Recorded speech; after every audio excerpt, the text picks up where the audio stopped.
কাছে করি জানি আর রুটির সংখ্যাটা কমে গেছে কিন্তু আর কেজিটা ঠিকই আছে, কেজি কমে নাই।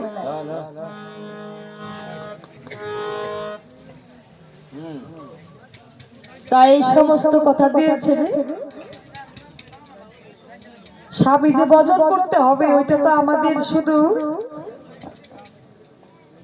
স্বামী ভজন করতে হবে নারীদের, এটা নির্ধারিত কথা, কিন্তু তারও তো একদিন খাঁচার পাখি যখন বিদায় হবে সেদিন স্বামীর কবরের মধ্যে তাকে দেওয়া হবে না।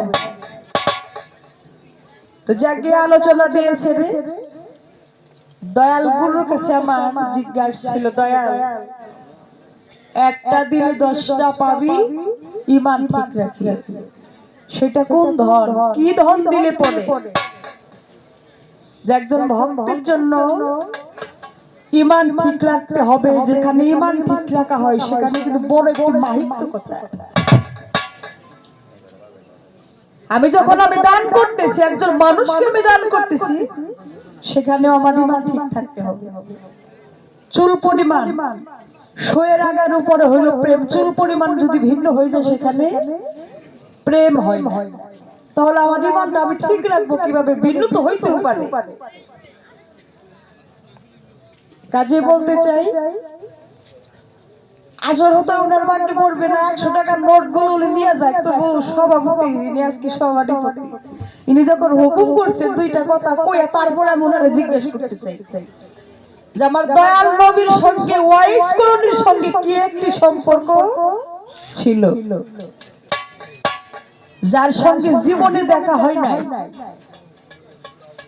একদিন রাত্রি, শুধু রাত্রিবেলা আবু বকর সিদ্দিক, ওমর ফারুক, উসমান গনি সবাই আছে, মক্কা নগরে অনেক লোক সেখানের মধ্যে আছে, শুধু আমার দয়াল নবী একটি কথা বলে যে ইয়ামিনের শহর থেকে যে একটি বাতাস আসে ওইটা আমার পাগলের গায়ের উপরে থেকে লাইট আসে, যার জন্য তো রহমতের বাতাস।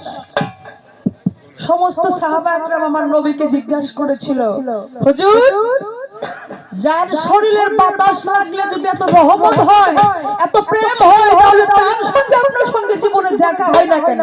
সে কেন আপনার সঙ্গে দেখা করে না? সে আমার সঙ্গে দেখা করতে পারবে না, তার সেরকম অবস্থাটা নাই।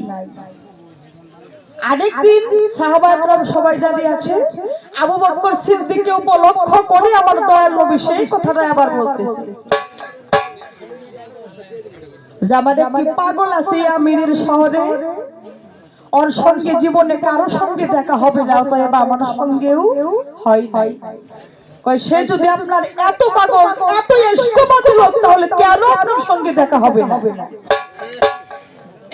আবু বকর সিদ্দিক দাঁড়িয়ে ছিল, সেখানে আমার দয়াল নবী ঘোষণা দিল যে কেন দেখা করতে পারে না জানো? রাত্রি যখন দ্বিপ্রহর হয়, যখন 12টা বাজে, তখন ওই পাগলের শরীরের বাতাসটা আমার গায়ে যে পর্যন্ত না আসে আমার ভালো লাগে না। কেন দেখা হবে না? ওর ঘরে আছে অসুস্থ মা, সারাদিন মাকে দেখাশোনা করে, যখন রাত্রিবেলা হয় মাকে নিদ্রায় পতিত করে, সারা রাত্রি গেরস্তর বাড়ির উট চড়ায়, তাদের রুজি রোজগার করে ওর মা খাওয়ায়। ওর আমার সঙ্গে দেখা করার মতো কোনো অবস্থা নাই, কিন্তু যার বাতাস না লাগবে, যার বাতাস আমার গায়ে না লাগলে আমার মনের মধ্যে ভালো লাগে না।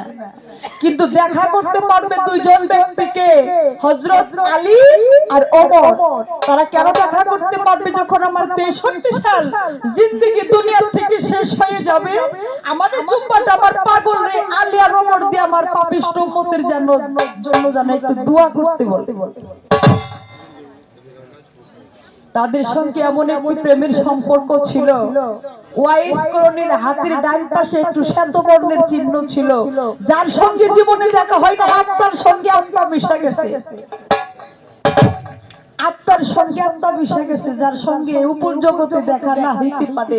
কিন্তু ওয়াইস করণীর হাতের মধ্যে যে শ্বেত বর্ণের চিহ্ন ছিল, সেটা আমার দয়াল নবী হযরত আলী আর ওমর ফারুককে কথাটা বলে দিয়েছিল।